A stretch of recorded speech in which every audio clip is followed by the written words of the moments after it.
37조 마지막 심판은 234일차를 참고하시기 바랍니다. 심판의 날은 악인들에게 공포의 날입니다. 마지막 부활의 때에 모든 죽은 자들이 일어날 것이고 그들의 영혼은 자기 육체와 연합될 것입니다. 아직 살아있는 자들은 고린도전서 15장 52절 말씀과 같이 순식간에 호련히 변화를 받을 것입니다. 우리는 한때 이 땅에 살았던 모든 사람들의 몸과 영혼이 다시 결합되어 완전한 인간이 될 것이라고 고백합니다. 우리는 부활의 기적을 단순히 고백할 뿐입니다. 이것은 설명할 주제가 아닙니다. 부활은 하나의 사건임에도 불구하고 이중적인 성격을 지닙니다. 요한복음 5장 29절에서 주 예수님께서는 생명의 부활과 심판의 부활이 있다고 가르치십니다.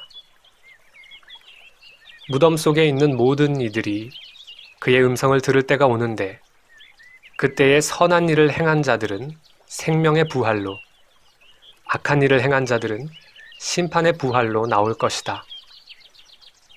심판의 부활로 일으킴을 받는 자는 영원한 형벌을 받기에 적합한 몸을 받게 될 것입니다. 이 형벌은 제멋대로 내려지지 않을 것입니다. 저주받은 자들은 정확히 자신들이 받아 마땅한 형벌을 받게 될 것입니다. 요한계시록 20장 12절은 다음과 같이 말합니다. 책들이 펴져 있고 또 다른 책이 펴져 있으니 곧 생명책이다. 죽은 자들이 자기들의 행위에 따라 책들에 기록된 대로 심판을 받았다. 37조에 언급된 내용은 양심에 제한되어 있으며 요한계시록 본문에 근거하고 있습니다. 12절의 내용은 13절에서 되풀이됩니다. 각 사람이 그들의 행위에 따라 심판을 받고 요한계시록 20장에서 언급된 책들은 무엇을 말할까요? 짧게 말하면 모든 사람들이 심판을 받을 것이며 그들의 참된 도덕적 가치와 윤리적 성품이 드러날 것이라는 주장을 상징적으로 표현한 내용입니다. 모든 것이 드러날 것입니다. 즉 그리스도의 심판의 보좌 앞에서 모든 것이 펼쳐지고 폭로될 것입니다. 그러므로 핵심은 그 책이 정확히 무엇을 지칭하는지가 아닙니다. 하나님께서는 의로운 재판장이시며 세상에 대한 그분의 심판은 항상 의로웠다는 것을 모든 사람들이 분명히 알아야 합니다. 마지막 날에는 어떠한 논쟁의 여지도 없을 것입니다. 현재로서는 심판이 없는 것처럼 보일 때가 가끔 있습니다. 심지어는 하나님의 의로우신 판결이 악인들의 도전을 받을 때도 있습니다.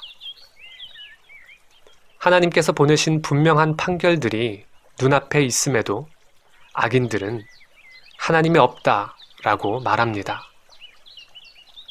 낙태나 동성애 같은 죄들이 성행하는 것을 보면 이것이야말로 오늘날의 세상의 반응이 아닐까요? 세상은 이러한 악을 행하고도 잘 벗어나는 것 같아 보입니다. 그러나 마지막 날의 심판은 완벽할 것이며 모든 사람들이 항소도 재심도 없는 이 완벽한 심판을 받게 될 것입니다. 모든 자의 생각과 마음에 하나님이 의로우신 분으로 드러나게 될 것입니다. 불신자에게 그 결과는 공포일 것입니다. 탈출할 길이 없는 극심한 공포가 있을 것입니다.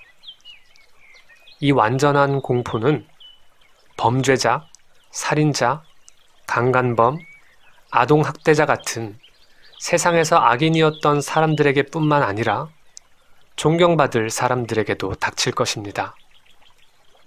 그 공포는 평생 살면서 동전 한 입 훔쳐본 적이 없고 벼룩 한 마리 죽여본 적이 없을지라도 자신의 삶을 전능하신 하나님을 섬기는 데 쓴 적이 없고 그 마음이 하나님의 아들을 향한 사랑으로 움직인 적이 없는 자들에게 임할 것입니다. 말씀의 선포 아래 앉아 있었지만 믿지 않은 사람들, 마음과 생각이 변화를 받지 못한 사람들에게도 공포가 임할 것입니다.